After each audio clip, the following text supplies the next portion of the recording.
안녕하세요. 선한 영향력을 주는 아름다운 상담소의 줄임말, 선영아 상담소. 저는 상담직이 제이예요. 라디오 형식으로 사연을 소개하고 사연의 주인공에게 힐링되는 행복을 드리기 위해 노력하는 채널입니다. 힘들고 아픈 사연, 슬픈 사연, 행복한 사연,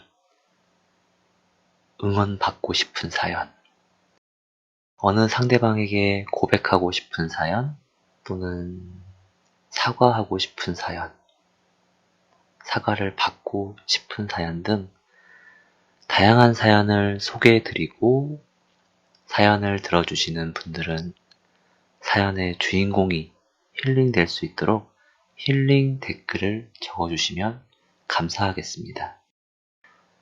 그러면 사연의 주인공뿐만 아니라 아마도 댓글 적어주시는 여러분들도 함께 힐링이 되실 것 같아요.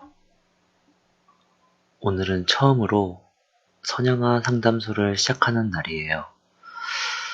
첫날이라 아직 사연도 없어서 어떤 것으로 시작을 할까 고민을 했는데 고민하다가 오늘은 제 사연을 소개하려고 합니다.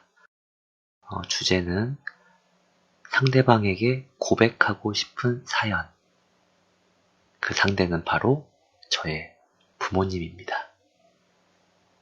어린 시절 넉넉하지 못한 살림에도 저를 잘 키워주신 우리 부모님.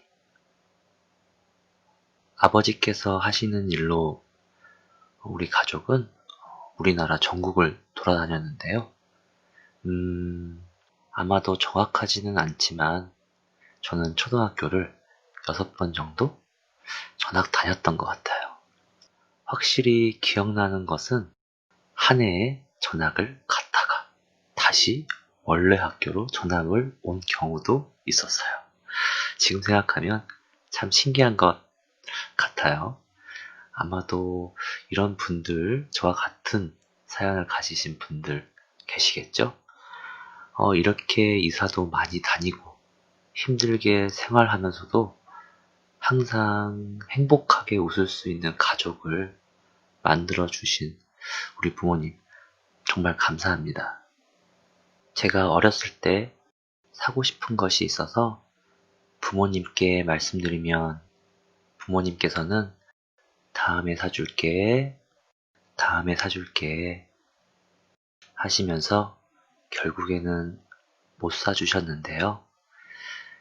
그때는 왜 이렇게 부모님께 투정도 많이 부렸는지, 그리고 제가 좀 더 커서는 사춘기도 오고 친구들이 더 좋아지는 나이일 때 그때 왜 이렇게 부모님 말씀을 안 들었는지. 물론 다 큰 지금도 부모님 말씀을 완전히 잘 듣는 아들은 아닌 것 같아요. 그래도 점점 나이 드시는 부모님을 뵐 때마다 천천히 나이 드시고 아픈 데 없으시고 항상 웃으시면서 하루하루를 보내시는 부모님을 상상하고는 합니다. 평소 부끄러워서 직접 말씀을 못 드리겠더라고요. 그래서 이번에 용기 내서 부모님께 말씀드립니다. 부모님, 항상 감사드리고 앞으로 천천히 그리고 건강하게 나이 드세요. 제가 앞으로 더 잘할게요. 평소 부모님께 감사하다고 말씀드리기 어려웠는데 이렇게 얘기하고 나니까 제가 오히려 더 힐링되는 것 같네요. 오늘은 첫날이라 사연이 없어서 저의 사연을 간단히 소개했습니다. 앞으로 많은 사연 보내주세요. 그러면 제가 하나하나 소개해 드리겠습니다. 사연은 설명에 있는 메일 주소로 보내주시면 됩니다. 사연 소개할 때 익명을 원하시면 익명을 사용하겠다고 꼭 말씀해 주세요. 그리고 사연을 듣는 여러분, 사연의 주인공이 힐링될 수 있는 댓글 많이 달아주세요. 참고로 사연의 주인공이 힘들어할 수 있는 댓글은 이 상담지기의 권한으로 과감하게 삭제를 하겠습니다. 그럼 마무리할게요. 현재 여러분이 저의 목소리를 듣는 시간이 다 다르겠죠? 그럼 오늘도 즐거운 하루 보내세요. 그리고 편한 밤 보내세요. 행복한 꿈 꾸세요.